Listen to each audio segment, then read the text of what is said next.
है उस दिन से सदगुरु कबीर साहब की जयंती आरंभ होती है और ज्येष्ठ पूर्णिमा के दिन मुख्य रूप से उनका जन्मोत्सव मनाया जाता है।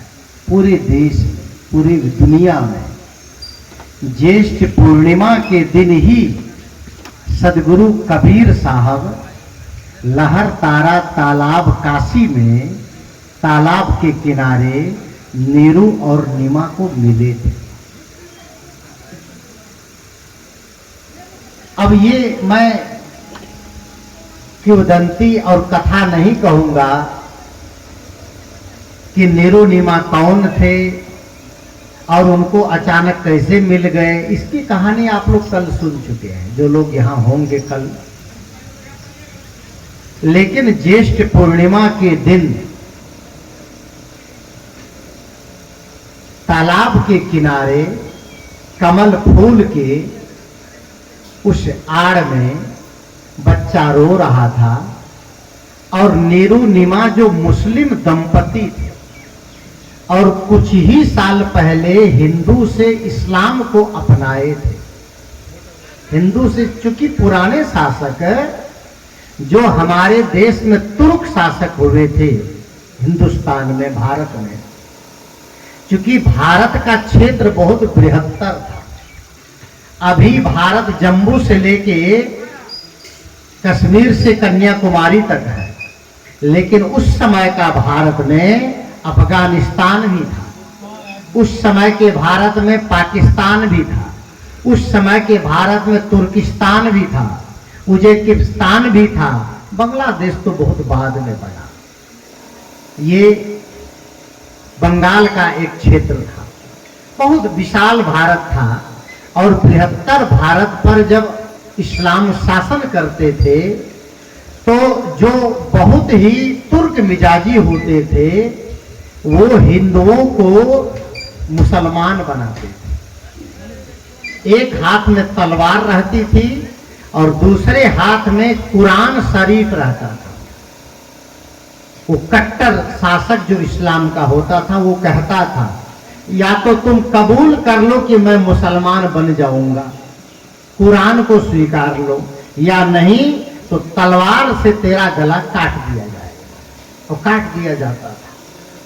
तो ऐसी परिस्थिति में नीरू नीमा के पूर्वज कुछ ही वर्ष पहले, कुछ शताब्दी नहीं, कुछ दशाब्दी पहले हिंदू से मुसलमान बने। जुलाहा परिवार था, कपड़ा बुनता था, संजोग से उनको संतान नहीं। उम्र कितनी रही होगी ये तो एक्यूरेट पता नहीं है और कहीं पर स्पष्ट नहीं है। कोई कहते उम्र 40 की थी, कोई कहते 50 की थी, कोई कहते 60 की थी, जो भी हो, बच्चे नहीं थे। और एक सुनसान रास्ते से जा रहे थे लहर तारा तालाब के किनारे होकर, बच्चे की रोने की आवाज सुनाई पड़ी। निसंतान नारी बच्चे की आवाज सुनकर चौंक पड़ी और दोनों जाकर देखते हैं तो एक बच्चा रो रहा था, गोद में लिए और उसे ले जाकर के लालन पालन किए। उस समय क्या शिक्षा दीक्षा रही होगी कहना मुश्किल है, लेकिन कुल मिलाकर के वही बच्चा आगे चल करके उसका नाम कबीर पड़ा और जिनको हम लोग सदगुरु कबीर साहब के नाम से जानते हैं। आज तक उनका जन्म देने वाले माँ बाप का पता नहीं है। दुनिया में कोई आज तक जान नहीं पाया कि वस्तुतः असली माँ बाप उनके कौन है, जन्म उसको किसने दिया। अब लोक दृष्टि से तो ये बात पचाना मुश्किल है। लोक दृष्टि से अगर किसी बच्चे का माँ बाप का पता न हो तो लोग क्या कह देते हैं, ये नाजायज है। लेकिन नाजायज बच्चे की गलती उसमें क्या है? बच्चा जो जन्म लेता है उस बच्चे की गलती क्या है कोई गलती? लेकिन नाजायज काम तो लड़का लड़की किए हैं, स्त्री पुरुष किए हैं, उस बीच में बच्चा पेट में रह गया, उसकी क्या गलती है? इसलिए उसको नाजायज कह करके लोग मजाक उड़ाते हैं। और इसी वजह से कबीर अनुयायियों ने कह दिया कि सदगुरु कबीर साहब किसी माँ बाप से जन्म नहीं लिए, हाड़ चाम उनके शरीर में नहीं था, वो आकाश से उतर के आ गए। आकाश से वो सूरज के पुंज के रूप में उतर के आ गए। पानी से पैदा नहीं और श्वासा नहीं शरीर, अन्न आहार करता नहीं और ताका नाम कबीर। वो कहते हैं ना वो कहां से उतरे और नाम धराए कबीर और जलज माही पौढ़न किए और सबके पीर। ऐसे साखी है एक, जलज मतलब कम। बंधु ये तय है कि दुनिया में बिना माँ बाप का कोई बच्चा पैदा नहीं हो सकता है, ये नियम है।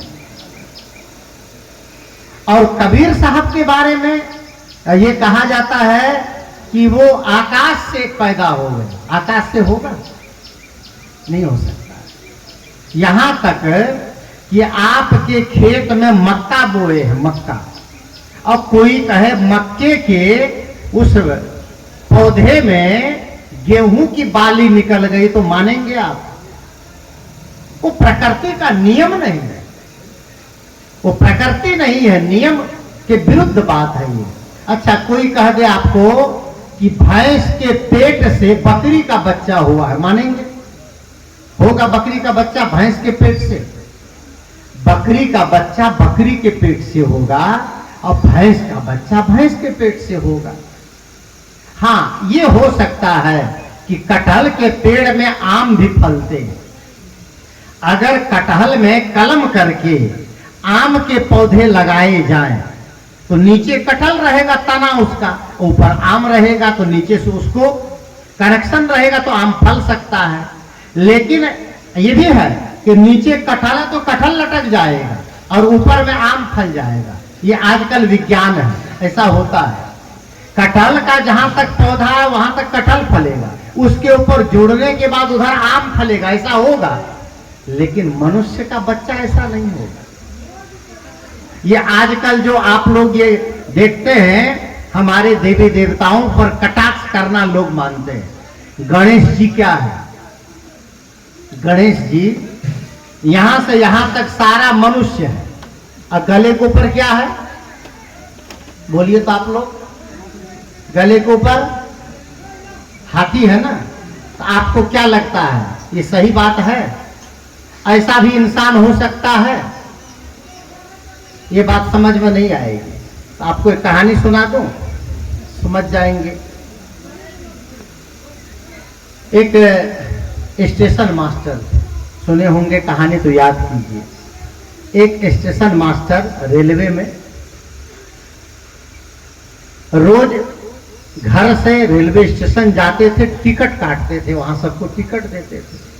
और छोटा स्टेशन था, सिंगल लाइन थी, ट्रेन दिन में 2-3 ही आती थी। संजोग से वो दूध खाने के लिए बकरी पाल रखे थे घर, स्टेशन मास्टर। अब स्टेशन मास्टर जो बकरी पाल रखे थे तो अब अकेले थे तो कौन चराए बकरी, तो ले जाते थे स्टेशन में, बकरी को ठोक देते थे लाइन के किनारे, बकरी चरती थी। ट्रेन आती थी तो बकरी को किनारे कर लेते थे। अब बकरी चर रही थी, एक दिन संजोग से ट्रेन आई और बकरी पटरी पर अंदर में घुस के चर रही थी और बकरी को निकालने के लिए स्टेशन मास्टर साहब गए और ट्रेन आ गई। रोकते रोकते संजोग से बकरी और स्टेशन मास्टर दोनों का एक्सीडेंट हो गया। और ऐसा एक्सीडेंट हुआ कि बकरी का पेट के ऊपर वाला भाग कट गया, बकरी का गला के ऊपर वाला भाग कट गया और बेकार हो गया, और स्टेशन मास्टर का गला के नीचे वाला भाग कट गया। अब दोनों लौलहान लोग उठाकर हॉस्पिटल ले गए तो डॉक्टर ने सोचा अब ये दोनों का एक एक अंग काम का है, स्टेशन मास्टर का ऊपर वाला अंग काम का है, और बकरी का नीचे वाला काम का है, तो डॉक्टर साहब ने दोनों का खराब खराब अंग काट कर दोनों को जोड़ दिया। बकरी के नीचे वाले अंग ठीक है और स्टेशन मास्टर का गला के ऊपर वाला ठीक है, तो गला के ऊपर वाला अंग जो था, पेट के ऊपर वाला भाग, वह बकरी के ऊपर जोड़ दिया डॉक्टर ने। अब वो 2-3 महीने में वो तैयार हो गए। अब स्टेशन मास्टर साहब तैयार हो करके सोचे कि अब अपनी सर्विस करें हम बढ़िया से, तो फिर स्टेशन जाने लगे, टिकट काटने लगे, और जैसे वो चलने लगे तो लोग कहे वाह बहुत बढ़िया काम हो गया, कितना बढ़िया स्टेशन मास्टर है, दिन में ये टिकट काटते हैं और घर जाके नीचे से दूध देते हैं। कितना बढ़िया बकरी है, क्योंकि वो नीचे बकरी है, ऊपर स्टेशन मास्टर है। आपको क्या लगता है ऐसा हो सकता है? आप लोग कहेंगे बाबा गप करते हैं, ये हंसी मजाक की कहानी है। अगर यह बात सच नहीं हो सकती है तो फिर गणेश जी की तस्वीर भी सच नहीं हो सकती। आप कहेंगे देवी देवता पर सवाल उठाते हैं। सवाल नहीं, ये विवेक की बात है। सदगुरु कबीर साहब ने कहा है कि कर बंदगी विवेक की, और भेष धरे सब कोई, सो बंदगी वही जान दे जहां शब्द विवेक न होए। हम लोग विवेकशील प्राणी हैं, बिना विवेक के हम लोग मानते चले जाते हैं, और बिना विवेक का इतना बड़ा बोझा लाद के घूम रहे हैं जिसका कोई जवाब नहीं है। बकरी के ऊपर स्टेशन मास्टर नहीं जुड़ सकता है, और स्टेशन मास्टर के नीचे बकरी नहीं जुड़ सकती है। थोड़ा सा विचार कीजिए आप कि मनुष्य का बच्चा का गला अगर कट जाए तो हाथी का गला उस पर बैठेगा? बैठेगा? अब कहानी है, आप लोग सुने होंगे कि गणेश जी और कार्तिकेय जी किसके पुत्र हैं? पार्वती के, शंकर जी के।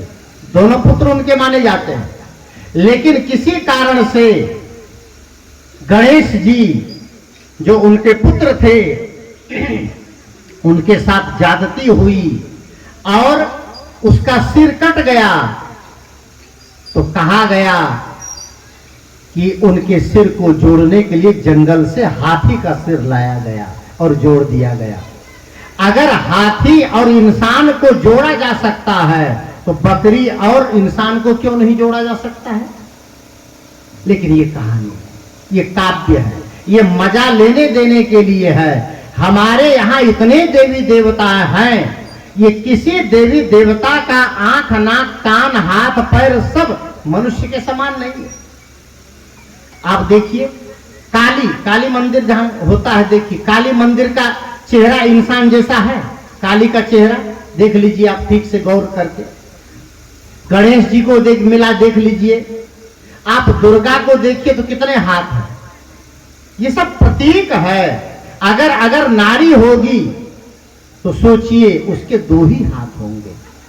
अच्छा, अभी आपके घर में एक बेटी पैदा हो जाए जिसके 10 हाथ रहे तो क्या लगेगा आपको? आप डर जाएंगे कि नहीं? आपके घर में एक बेटी पैदा हो, उसके 10 हाथ हो तो आप कहेंगे